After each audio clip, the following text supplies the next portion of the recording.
Très bien. Donc, Actes chapitre 9, à partir du verset 32. Acte 9, verset 32. La Bible nous dit ceci. Quand Pierre visitait tous les saints, il descendit aussi vers ceux qui demeuraient à Lyde. Il y trouva un homme nommé Énée, couché sur un lit depuis 8 ans et paralytique. Pierre lui dit, « Énée, Jésus-Christ te guérit. Lève-toi et arrange ton lit. » Et aussitôt il se leva. Tous les habitants de Lyde et du Saron le virent et se convertirent au Seigneur. Il y avait à Joppé, parmi les disciples, une femme nommée Tabitha, ce qui signifie Dorcas. Elle faisait beaucoup de bonnes œuvres et d'aumônes. Elle tomba malade en ce temps-là et mourut. Après l'avoir lavée, on la déposa dans une chambre haute. Comme Lyde est près de Joppé, les disciples, ayant appris que Pierre s'y trouvait, envoyèrent 2 hommes vers lui pour le prier de venir chez eux sans tarder. Pierre se leva et partit avec ces hommes. Lorsqu'il fut arrivé, on le conduisit dans la chambre haute. Toutes les veuves l'entourèrent en pleurant et lui montrèrent les tuniques et les vêtements que faisait Dorcas pendant qu'elle était avec elle.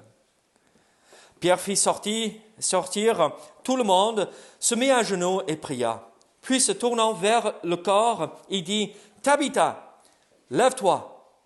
Elle ouvrit les yeux et ayant vu Pierre, elle s'assit. Il lui donna la main et la fit lever. Il appela ensuite les saints et les veuves et la leur présenta vivante.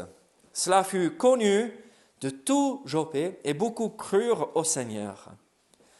Pierre demeura quelque temps à Joppé chez un corroyeur nommé Simon.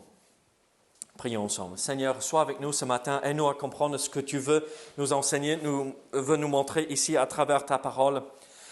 Seigneur, ces passages qui relatent ces événements si spectaculaires, si miraculeux, nous fortifient dans notre foi en sachant que tu es un Dieu puissant.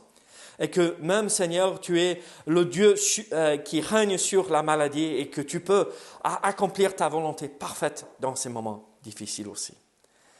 Seigneur, aide-nous à comprendre ce que tu veux nous enseigner ici dans ce passage. Seigneur, ce n'est pas juste un passage avec des récits qui relatent des miracles, mais il y a un enseignement fondamental à comprendre ici pour nous dans notre vie personnelle aussi. Au nom de Jésus. Amen. Là, je vous ai expliqué que en lisant et en préparant cette série de messages tirés des Actes des Apôtres, on se rend compte en lisant ce passage ou ce livre du Nouveau Testament qu'en fait, on pourrait dire, il y a 2 chapitres dans ce livre. Il y a le ministère de l'apôtre Pierre que nous voyons jusqu'à la fin de chapitre 10. Et à partir de verset 10, vraiment c'est un passage charnière où maintenant nous passons à l'apôtre Paul. Et donc, là, on arrive à la fin du ministère public. Il a continué son ministère, bien sûr, mais que nous connaissons en détail, là, avec la fin du chapitre 9 et la première partie, ou le chapitre 10. Et là, au chapitre 10, nous voyons que Pierre va dans une maison chez un homme qui s'appelait Corneille.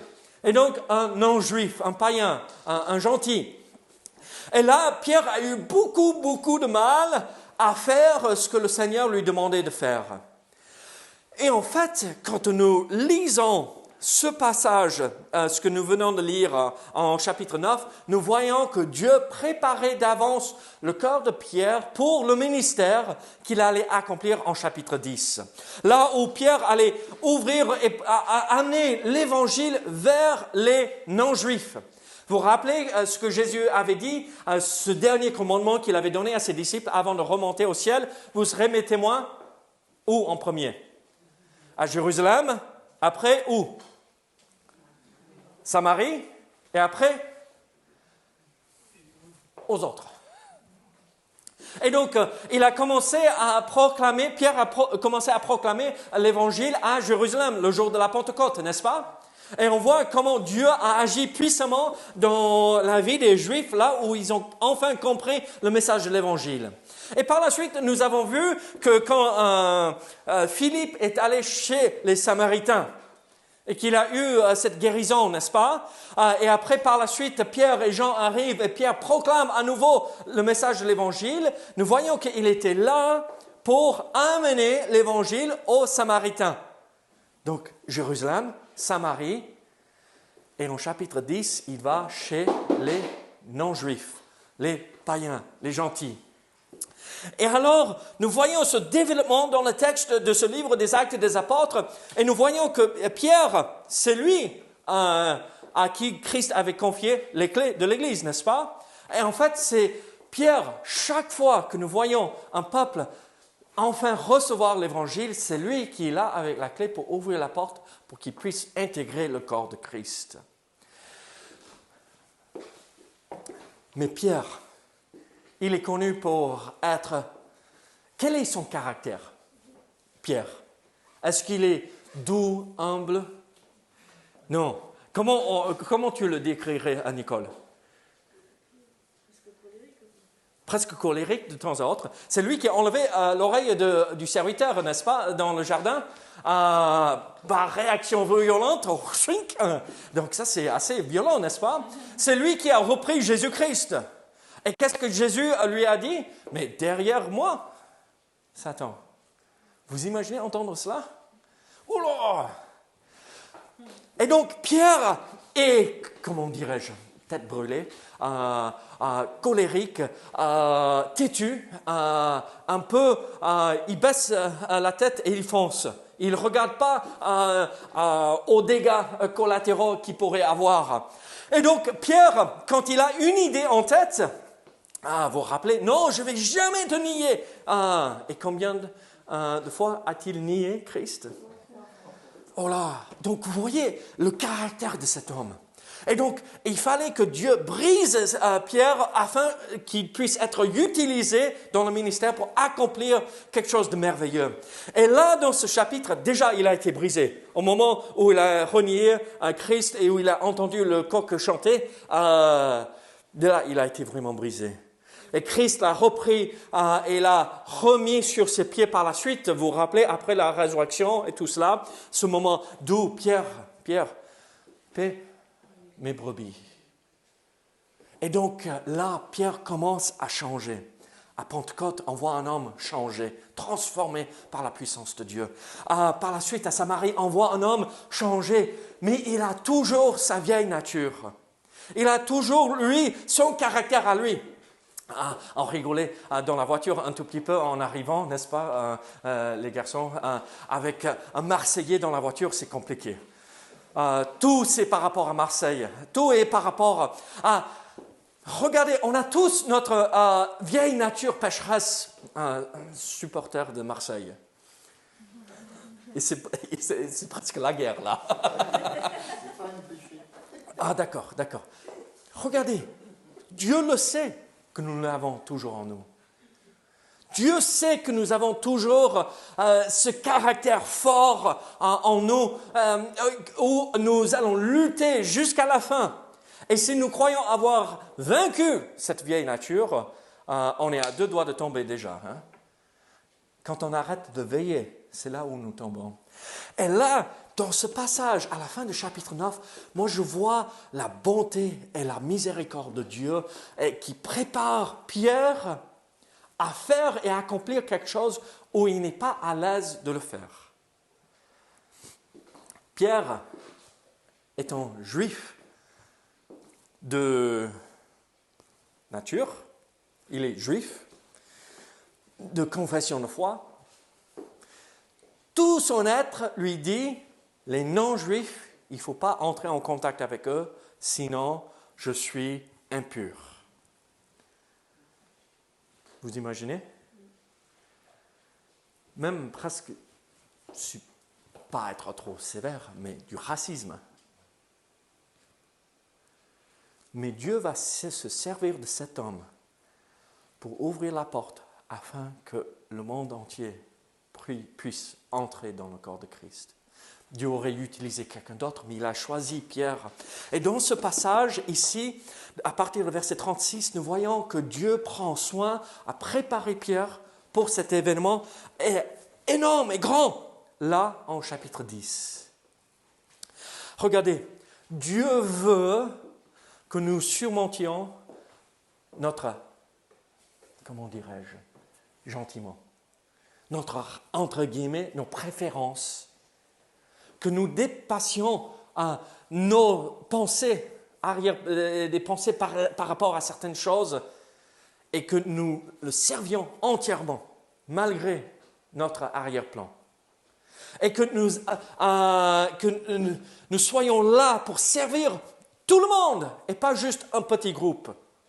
Pierre aurait préféré, je vous promets, rester parmi les Juifs de sa nature.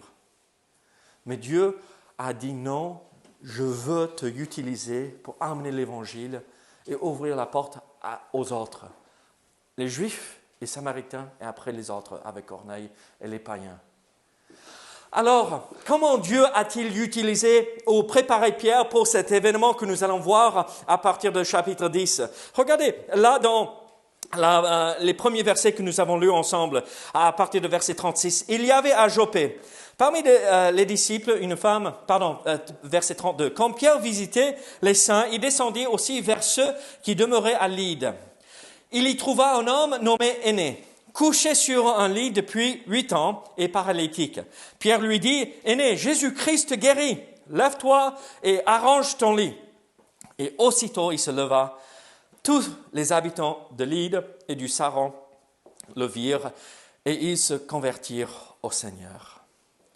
Alors, comment Dieu a préparé Pierre pour ce ministère même plus grand par la suite en chapitre 10? La première chose, c'est que Dieu a d'utiliser une expérience personnelle dans la vie de Pierre, de cultiver, de retourner la terre afin qu'il puisse être prêt pour la suite. Regardez, Joppé, à l'époque, était plus ou moins une ville de non-juifs. Cette ville était peuplée principalement de gens qui n'étaient pas juifs. Et dans ce contexte ici que nous voyons dans ces versets, nous ne voyons pas que cet homme était un juif aussi Aîné.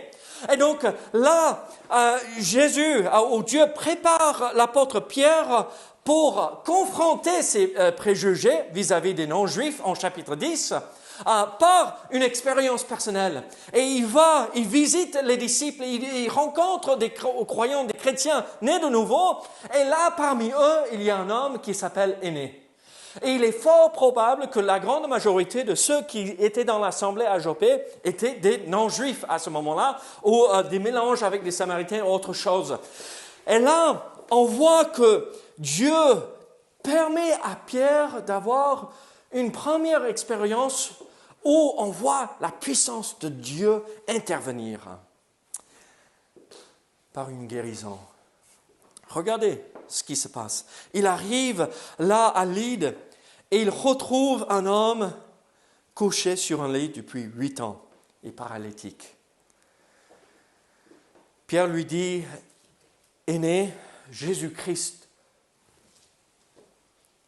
te guérit, lève-toi, arrange ton lit. Et aussitôt, il se leva. Il est intéressant comment Luc structure ce passage.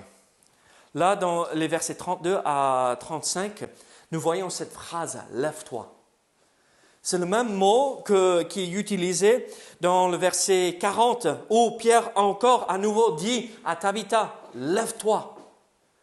Lève-toi. Et ce n'est pas juste un conseil, c'est un ordre que Pierre donne à ces personnes. Et donc, il s'adresse à un homme vivant mais paralytique qui a allaité depuis 8 ans. Et aussi, il s'adresse à une femme qui est décédée, qui n'est pas mourante, mais qui est déjà décédée. Les veuves avaient préparé le corps de cette femme pour l'enterrement. Et chaque fois, il dit la même phrase, « Lève-toi ». C'est la même phrase que Jésus avait utilisée pour cette jeune fille, vous vous rappelez, qui était décédée, la fille de Jairus. lève-toi. Et mes amis, l'Église, quand nous sommes confrontés à un nouveau ministère, quand nous sommes confrontés par une nouvelle expérience où nous ne sommes pas à l'aise, où nous ne savons pas comment faire, comment agir, nous avons besoin d'entendre cette phrase « Lève-toi ». Pas juste « ça serait une bonne idée de te lever ». Ah, tu sais, ça te ferait du bien de te lever. Non, ce commandement « Lève-toi et agis, bouge, avance pour le Seigneur ». Et là, je vous regarde et je vous pose une question. Et à vous de répondre dans votre cœur. Qu'est-ce que Dieu vous appelle à faire pour le servir aujourd'hui? Il est en train, pas de vous demander, est-ce que tu pourrais peut-être te lever? Non, il est en train de nous dire, levez-vous, parce que le temps passe. Les jours passent, les mois passent, les années passent. Et c'est qui va se lever pour aller rencontrer ces malades spirituellement? C'est qui va faire vivre ces âmes mortes spirituellement? Si ce n'est pas nous qui vont se lever et aller apporter le message de l'Évangile. Dieu nous donne le même commandement. Levez-vous, lève-toi et sers-moi. Là, Pierre s'adresse à cet homme et il dit, lève-toi. C'est le mot que nous retrouvons en grec, anistemi. Lève-toi. C'est debout. Debout.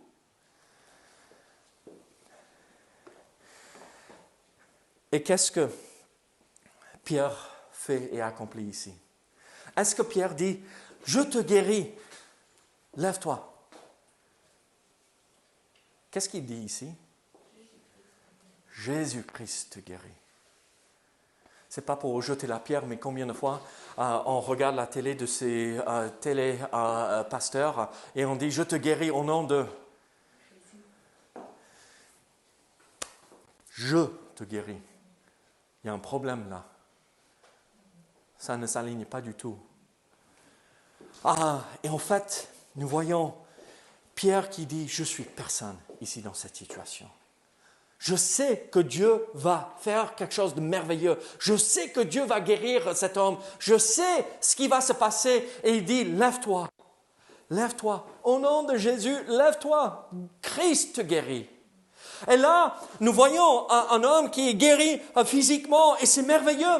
Mais en fait, ce qui est le plus merveilleux dans ce contexte, ce n'est pas cette guérison physique, même si nous croyons que Dieu peut toujours faire ses miracles, que Dieu accomplit toujours ses miracles, n'est-ce pas? Dieu est un Dieu de miracles. Mais ce qui est plus important ici dans ce passage n'est pas la guérison physique, mais regardez ce qui suit par la suite dans le verset.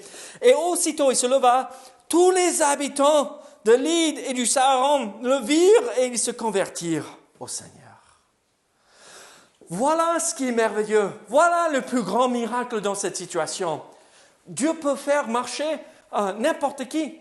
Dieu peut accomplir des choses merveilleuses, n'est-ce pas? Mais ce qui est même plus important, ce n'est pas la guérison physique, mais la guérison spirituelle. Et à travers le témoignage de cet homme qui a été guéri, qui a entendu ce commandement, lève-toi. Par la suite, Dieu s'est servi de cela pour attirer plus de monde à lui.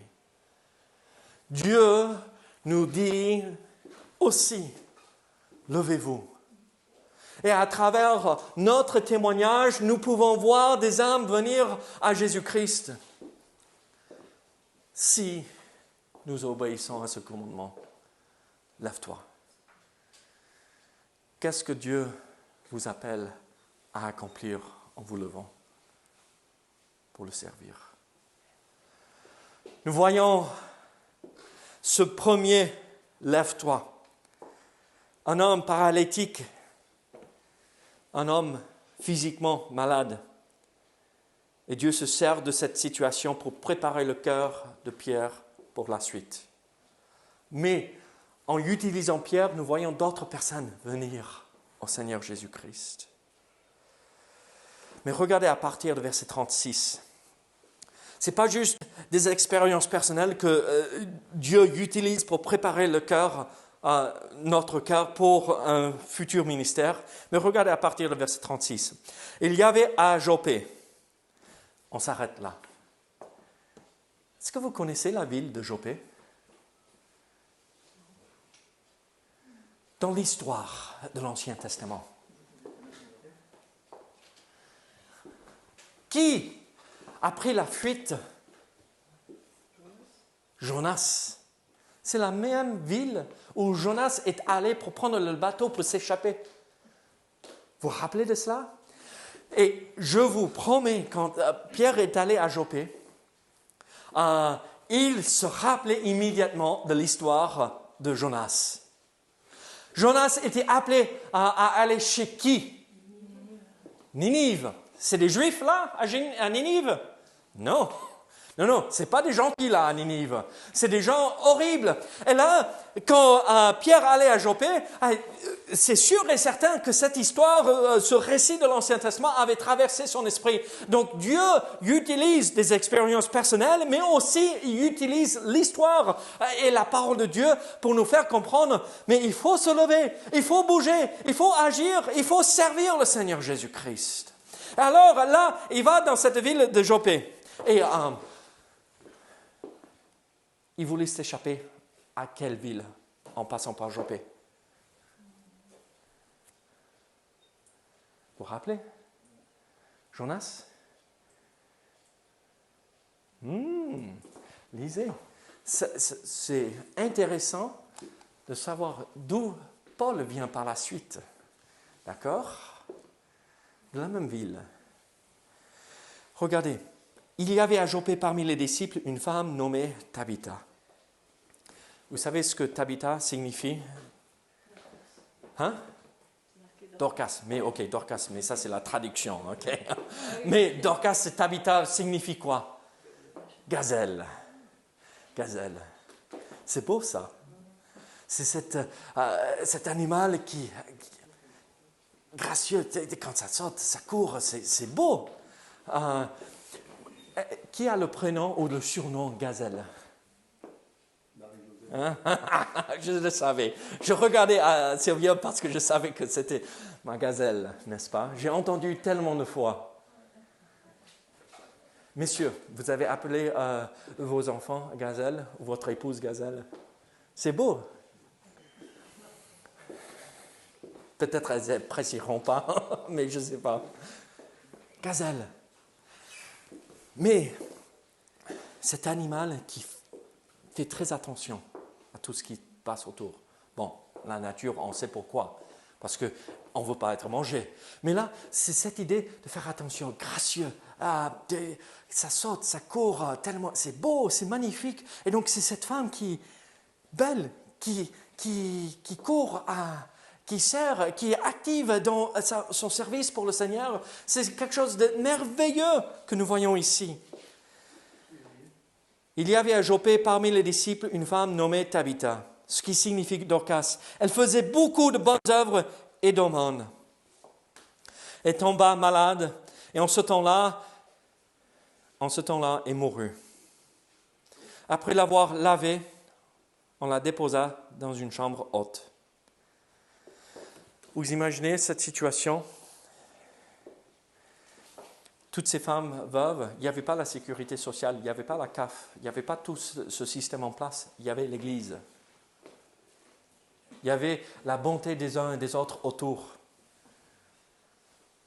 Ces veuves portaient les vêtements que Tabitha avait cousus de ses propres mains, qu'elle avait fabriqués elle-même. Humainement parlant, on dit, mais Seigneur, quelle injustice là! Quelqu'un qui te servait, quelqu'un qui avait un amour pour son prochain, quelqu'un qui était là pour servir, qui comblait les besoins des autres, mais quelqu'un qui était extraordinaire. Mais pourquoi elle est morte? Pourquoi elle est décédée? C'est pas juste, Seigneur, c'est pas normal. C'est même injuste.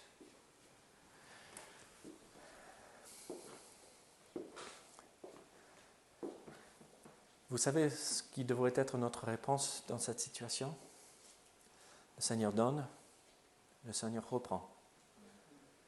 Béni soit son nom, même si on ne le comprend pas. Je pense comme vous, à certaines situations, certains événements. Le Seigneur donne, le Seigneur reprend. Béni soit le nom de l'Éternel. Mesdames, est-ce que vous êtes Tabitha? Est-ce que vous êtes comme Dorcas? Est-ce que vous servez? Et vous apportez cet encouragement aux uns aux autres. Imaginez la tristesse de ces veuves qui avaient préparé le corps de cette personne qu'elles aimaient de tout leur cœur. De tout leur cœur. Quand ils entendent que Pierre est à côté, à Lyde, qui est juste à côté de Joppé, ils envoient deux hommes pour chercher Pierre. Ils lui demandent, venez, venez. Et là, ils ne s'attendaient pas à ce que Pierre ressuscite cette dame. Hein? Ils ne s'attendaient pas à cela forcément. Ils voulaient juste que Pierre, celui qui connaissait le Seigneur, celui qui a servi avec lui, le responsable de l'église de Jérusalem, vienne et les accompagne dans ce moment difficile. Et Pierre, avec le cœur d'un berger, vous vous rappelez ce que Christ avait dit à Pierre, comme je l'avais déjà mentionné, « Si tu m'aimes, paie mon troupeau, mes brebis. » Et c'est ce qu'il fait. Il va pour les accompagner dans ces moments difficiles. Et il arrive, et nous voyons en verset 39, Pierre se leva et partit avec ses hommes. Lorsqu'il fut arrivé, on le conduisit dans la chambre haute. Toutes les veuves l'entourèrent en pleurant et lui montrèrent les tuniques et les vêtements que faisait Dorcas pendant qu'elle était avec elle. Vous imaginez le bruit dans cette chambre haute? Ce n'est pas comme nous quand nous allons chez quelqu'un où il y a la personne qui est décédée, c'est calme, c'est silencieux. La culture là, c'est des cris, des larmes. On exprime tout. Le bruit des cœurs brisés. Et là, qu'est-ce que Pierre fait? Il fit sortir tout le monde, se mit à genoux et pria, puis se tournant vers le corps, il dit, Tabitha, lève-toi. Elle ouvrit les yeux et ayant vu Pierre, elle s'assit. Il lui donna la main et la fit lever. Alors nous voyons à nouveau ce commandement, lève-toi. Pierre arrive, il voit tout ce qui se passe, il voit le cœur brisé de toutes ces femmes, toutes ces personnes, il les fait sortir et Pierre, à nouveau, se met à genoux pour prier. Il cherche la face de Dieu. Il dit, Seigneur, qu'est-ce que tu veux que je fasse dans cette situation? Et il comprend qu'à travers lui, un miracle s'accomplira, Dieu fera quelque chose d'énorme. Et là, je ne suis pas là en train de vous dire que chaque fois que nous voyons quelqu'un de malade, on prie, Seigneur, guéris, et on donne ce commandement, lève-toi et marche. Non, parfois Dieu et son plan et sa volonté, c'est que la personne parte et soit auprès de lui. Et ça, on ne comprend pas toujours les pourquoi. Mais là, Pierre avait compris, non, Dieu avait un autre plan dans cette situation. Il tourne à Tabitha, il donne ce commandement, lève-toi. Et instantanément, elle ouvrit les yeux et elle s'assoit. Il appela ensuite les saints et les veuves et la leur présenta vivante. Cela fut connu de tout Joppé et beaucoup crurent au Seigneur. Alors, nous voyons à nouveau ce miracle extraordinaire, cette réalité. On ne sait pas comment comprendre cette guérison. Une personne est revenue à la vie. Vous imaginez combien cette histoire a fait le tour de la ville dans 5 secondes? Et à nouveau, qu'est-ce qui est marqué ici? Qu'est-ce qui est souligné? Et plusieurs sont venus au Seigneur. L'homme cherche et court après le miraculeux, cherche et court après le spectaculaire. Mais en fait, ce n'est pas ça ce qui intéresse Dieu. Le spectaculaire, ce n'est pas ça ce qui est le plus important dans ces deux événements. Le plus important, à nouveau, nous voyons ici, plusieurs sont venus. Vous imaginez Tabitha, présente avec le Seigneur au ciel. Moi, okay, vous me connaissez maintenant, moi je me fais un petit film dans ma tête. Et vous imaginez Tabitha, elle dit, mais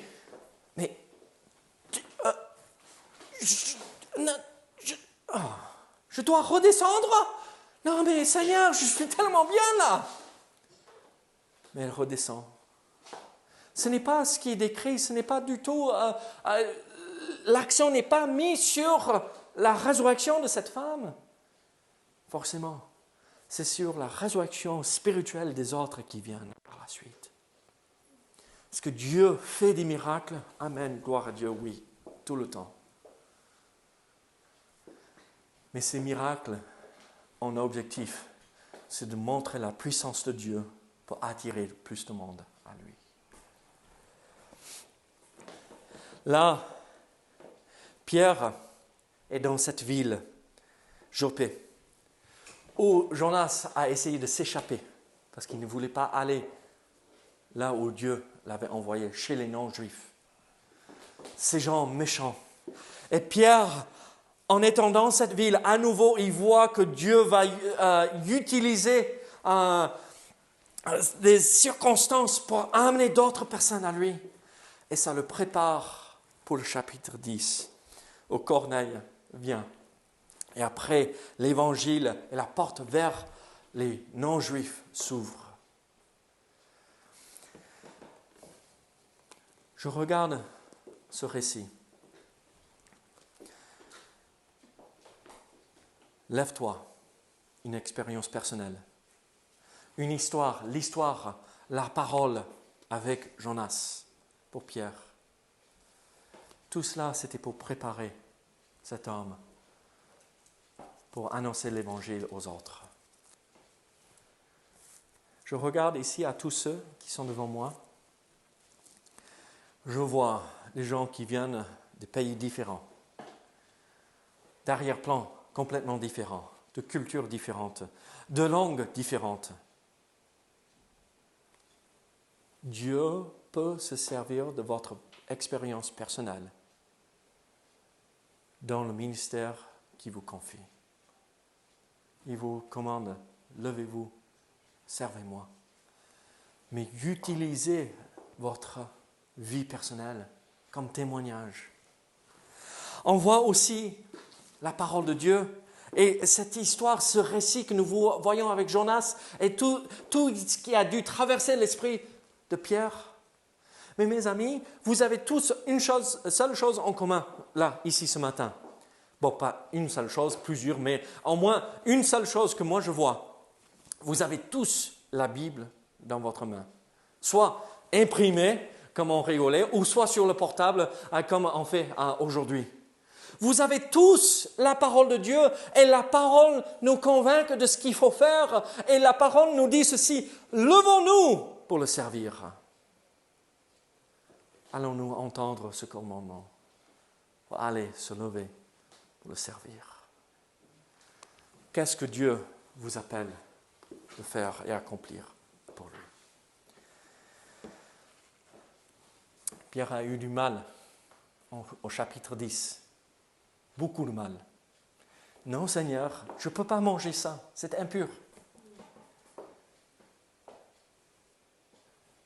Mais moi, je crois, une raison pour laquelle il a pu accepter assez rapidement par la suite, quand il a entendu ce que Dieu avait dit, c'est parce que Dieu préparait son cœur avant, à travers ces deux événements dans sa vie. Dieu se sert des choses dans votre vie aussi pour vous préparer pour la suite. Qu'est-ce qu'il vous appelle à faire pour lui? Prions ensemble. Seigneur, sois avec nous, aide-nous à comprendre cette tâche que tu veux que nous accomplissions pour toi, pour te servir.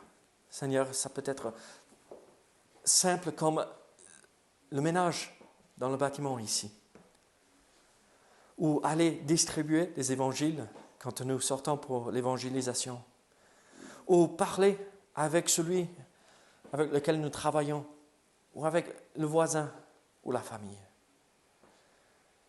Seigneur, je prie que nous puissions tous comprendre et connaître le plan et l'objectif que tu mets devant nous afin que nous puissions l'accomplir pour toi. Pas pour nous, mais pour toi et pour ta gloire. Seigneur, béni sois-tu. Aide-nous à te servir avec notre vie. Au nom de Jésus. Amen.